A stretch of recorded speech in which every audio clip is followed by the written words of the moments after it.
Jagtial MLA Sanjay party ఫిరాయింపుకు సంబంధించిన ఫిర్యాదును dismiss చేసిన స్పీకర్ నిర్ణయంపై మాజీ మంత్రి జగదీష్ రెడ్డి స్పందించారు. ఈ విషయమై ఆయన మీడియాతో మాట్లాడుతూ స్పీకర్ న్యాయబద్దంగా పనిచేయలేదని విమర్శించారు. బహిరంగంగా పార్టీ మారి కాంగ్రెస్ సమావేశాల్లో పాల్గొంటున్న స్పీకర్ కి కనబడకపోవడం విచారకరమని అన్నారు. స్పీకర్ గారు వారి పరిస్థితి చాలా దారుణంగా ఉంది. ఆయన ఆత్మసాక్షిగా పనిచేసే పరిస్థితిలో లేడు, చట్ట ప్రకారం కూడా పనిచేసే పరిస్థితిలో లేడు. బహిరంగంగానే మా పార్టీ మారిన ఎమ్మెల్యేలు గతంలో కాంగ్రెస్ పార్టీ కార్యక్రమాలు పాల్గొన్నారు, పార్లమెంట్ ఎన్నికల్లో కాంగ్రెస్ పార్టీ కార్యక్రమాల్లో పాల్గొన్నారు. మేము అవన్నీ కూడా సబ్మిట్ చేసినాం. కాంగ్రెస్ పార్టీ సమావేశాలలో పాల్గొన్నారు, హైదరాబాద్లో జరిగిన ఏఐసిసి సభలలో పాల్గొన్నారు. అన్ని కూడా కాంగ్రెస్ జెండా వేసుకొని తిరుగుతున్నారు. అన్ని సబ్మిట్ చేసిన దానికి కూడా స్పీకర్ గారికి కనపడలేదట.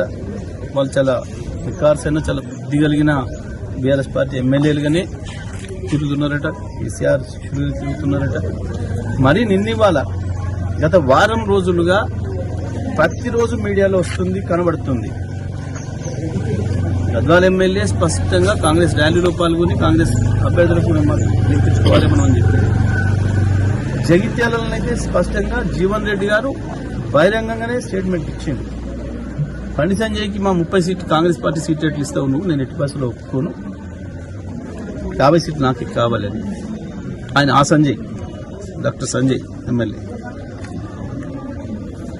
ఇంత స్పష్టంగా కనబడుతుంది. అయినా సరే స్పీకర్ గారు ఆ పిటిషన్ డిస్మిస్ చేయడం అనేది దురదృష్టకరం.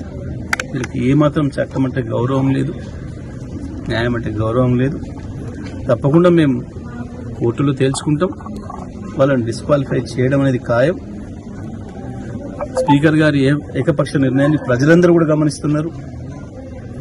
ఏమాత్రం ఆయన ఒక స్పీకర్గా న్యాయబద్ధంగా ప్రవర్తిస్తలేరు అనేది స్పష్టంగా అర్థమవుతుంది.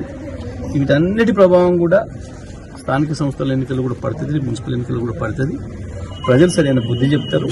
కోర్టు ద్వారానైనా మేము వాళ్ళని డిస్క్వాలిఫై చేయిస్తాం, వాళ్ళని ఓడగొట్టి తీరుతాం.